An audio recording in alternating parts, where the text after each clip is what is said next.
All right, new section of Moonlight Sonata. We're at the top of page 3 on this kind of abridged, simplified version in the key of D minor. So we have the right hand. Let's get that down first. Try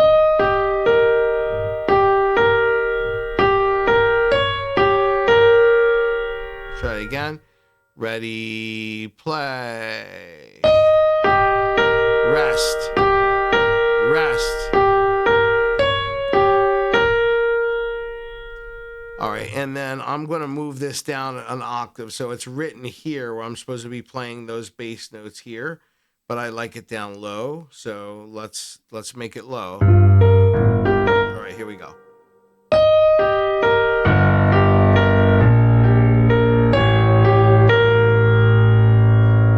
We could compromise. We could do it just one octave lower than what's written. Maybe that works better.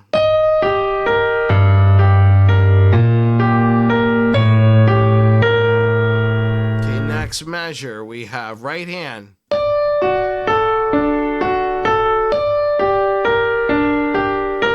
And what I'd like you to take notice of, even if it doesn't entirely resonate with you at the moment, the chordal association here.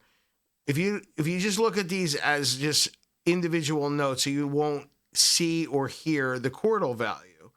So the first chord in that second measure is a D chord as written. A D chord. Then a G minor chord. So I want you to hear that. Now let's add the bass notes.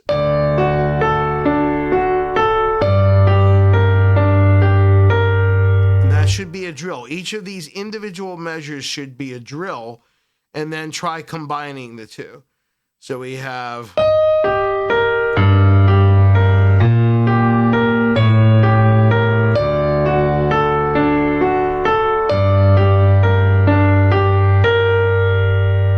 right, so that's it for those two measures. Now we will move down to the next two. Okay, we're back. And we have this measure, which is a formation of a C, sort of a C7 chord.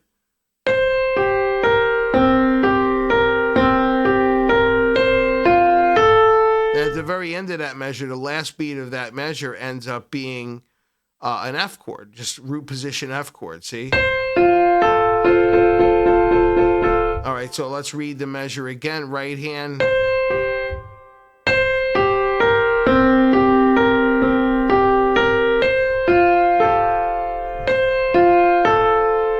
Again.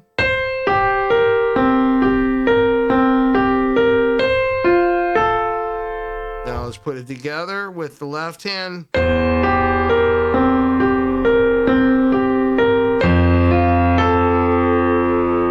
Okay, now the next measure, a little bit trickier. So we'll focus on the right hand first.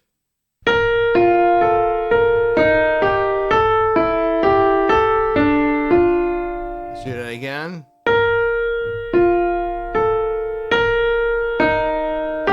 So I mistakenly read that as an E natural the first time I played it. So let's do it again.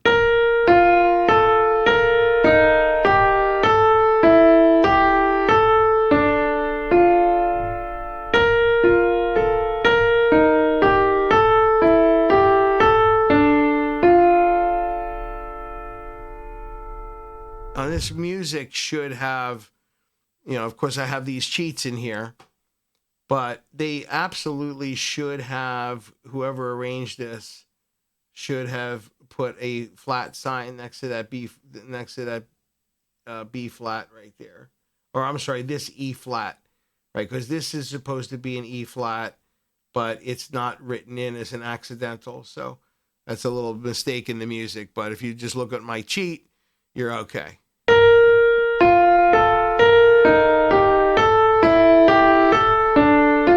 Because you can see where it actually changes to an E natural because it's part of an A7 chord, which has an E natural in it. All right, so I'm going to read that again.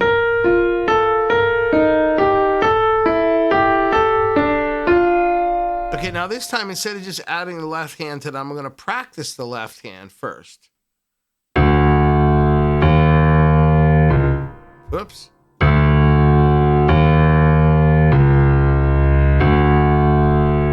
Or to be true to the octave.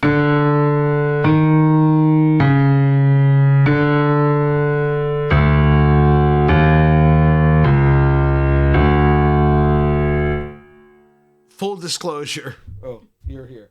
Full disclosure.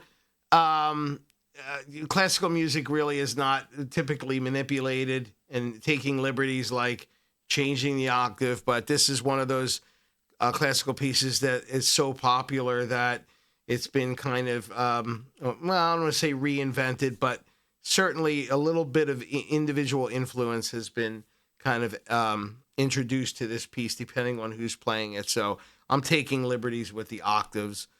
Just a disclaimer. All right, so here we go. This is kind of easy to memorize, this part, because it's just D, E flat, C sharp, D, and they're all right in the same vicinity. Okay, so what we have is...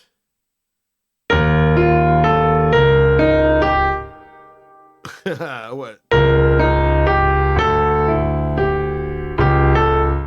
I should have practiced that first.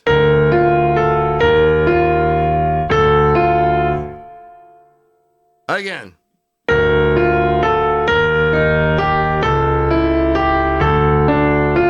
It's really pretty. So we have... All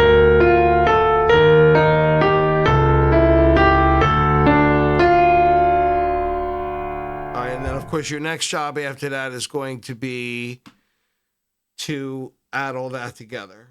And since this playlist is not public, I have to say, this is Donna. And so when you see my playlists that are named by my student, it's usually because we're working on a piece of music and then we toss something up on YouTube, and I've kind of kept a lot of these things unlisted, but we made them public today. So you actually get to meet Donna. See you later.